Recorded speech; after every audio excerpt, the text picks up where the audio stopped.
जिना house ते हमले जी जांच ले वधिक 4 जीआईटीज़ जोड़ियूं वयूं। पंजाब जे घरू खाते जांच ले वधिक 4 जीआईटीज़ जोड़े छॾियूं। हिक जीआईटी जो सरबराह एसएसपी इन्वेस्टिगेशन अनुज मसूद हूंदो। ॿी जीआईटी जो सरबराही एसपी रज़ा तनवीर कंदो। केस जी जांच ले जोड़ियल जीआईटीज़ जो अंग पंज थी वियो।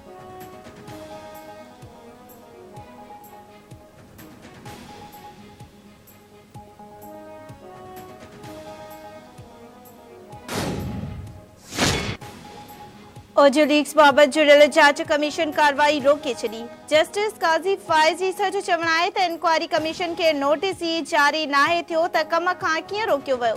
थोरो आइन मां बि ॼाणा थो कमीशन धार आहे त उनखे नोटिस जारी छो नथो कयो वञे। सुप्रीम कोर्ट जा फ़ैसिला ॿियनि इदारनि ते लागू थींदा आहिनि, आला अदालत जे जजिस ते लागू न थींदा। शाहिदनि खां मज़दत करियां थो त कार्रवाई अॻिते नथा वधाए सघूं। असां अलाह खां सवाइ के ॿिए जा गुलाम न आहियूं। सुप्रीम कोर्ट जो हुक्म आहे त इंक्वायरी कार्रवाई वधीक जारी नथा रखे सघूं। ज़िंदगीअ में कुझु अहिड़ा कम करणा पवंदा आहिनि जेके असांखे पसंदि न आहिनि हूंदा।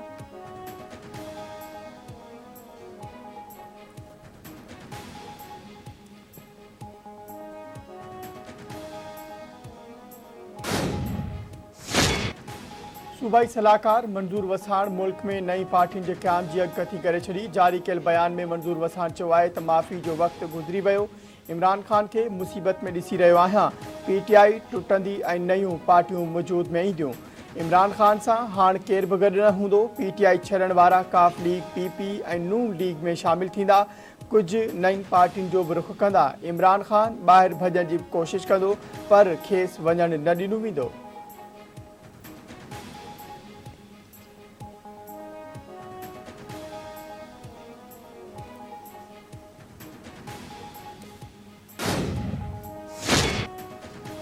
नव मई ते पीटीआई वारनि समूरियूं हदूं पार करे छॾियूं। शिकस्त ॾिसी इमरान खान कारकुननि खे भड़कायो। केर बि जमहूरियत में अहिड़े अमल जी इजाज़त नथो ॾेई सघे। रथाबंदीअ वारे वफ़ाक़ी वज़ीर एहसन इक़बाल चयो आहे त पीटीआई जे कारकुननि 9 मई ते क़ौमी मिल्कियतुनि खे नुक़सानु पहुचायो। इमरान खान 1 साल ताईं एहतिजाज ऐं लॉन्ग मार्च बि कयो। कंहिं बि खेसि न रोकियो पर रेड लाइन पार करण जी इजाज़त नथी ॾेई सघिजे।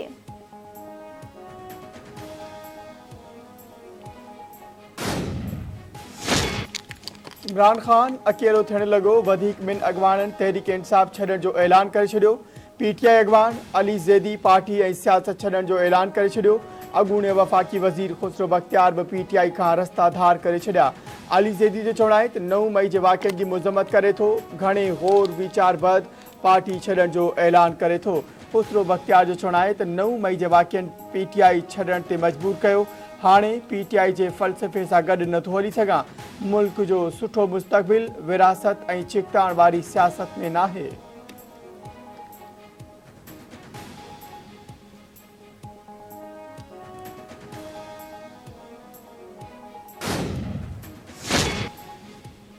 नव मई ते जेएचक्यू ते हमले में मुलवस वधीक हिकु विगोड़े जी सुञाणप थी वई।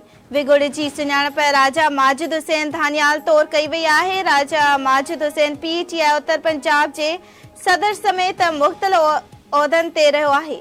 राजा माजिद हुसैन जीएचक्यू ते हमले खां अॻु मुज़ाहिरीन खे भड़काईंदो रहियो।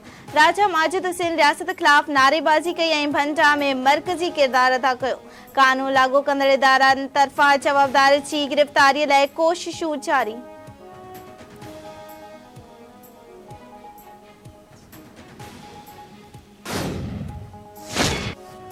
उम्मीद आहे त वकील आइन ऐं कानून जो तहफ़ुज़ कंदा। सिंध हुकूमत वकीलनि जा समूरा मसइला हल कंदी।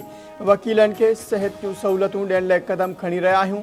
वॾे वज़ीर सैयद मुराद अली शाह कराची में तक़रीब खे ख़िताब कंदे चयो आहे त सिंध हुकूमत वकीलनि जे हक़नि जो तहफ़ुज़ कंदी। वकीलनि लाइ हाउसिंग मनसूबनि ते बि कमु शुरू कंदासीं।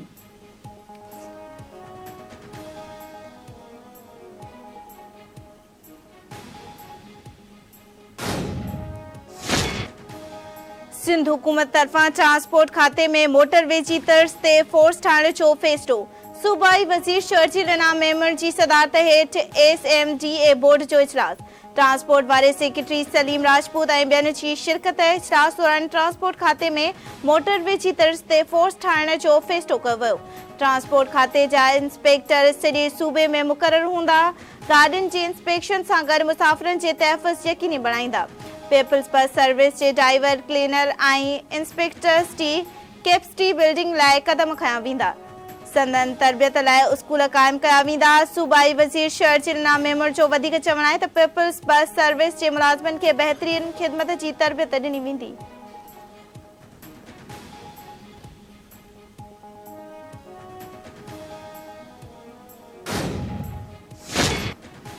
जाम शोरे में हथियारबंदनि तरफ़ां अदालत में दाख़िल थियण जी कोशिश, हिकु जवाबदार गिरफ़्तार।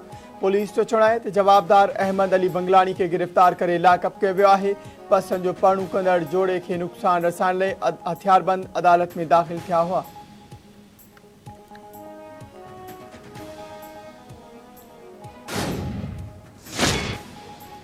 मेहर जी अदालत में 3 ॼणनि जे क़त्ल ख़िलाफ़ दादू ज़िले में वकीलनि जो एहतजाज। ज़िले जे चइनी तहलकनि में वकीलनि तरफ़ां अदालती कार्रवाइनि जो बाइकॉट। अॻवाननि जो चवणु आहे त हू अदालत अंदरि 3 ॼणनि जे क़त्ल जी मज़म्मत कनि था। वाक़िए जी साफ़ शफ़ाफ़ जांच कराई वञे।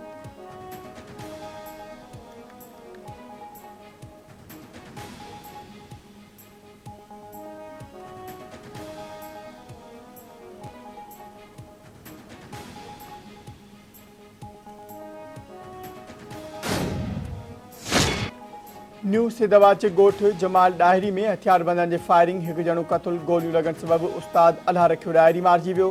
मर्ड अस्पताल मुंतक़िल। वारसनि जो चवणु आहे त अलाह रखियो स्कूल वञी रहियो हो त खेसि गोलियूं हणी क़तल कयो वियो।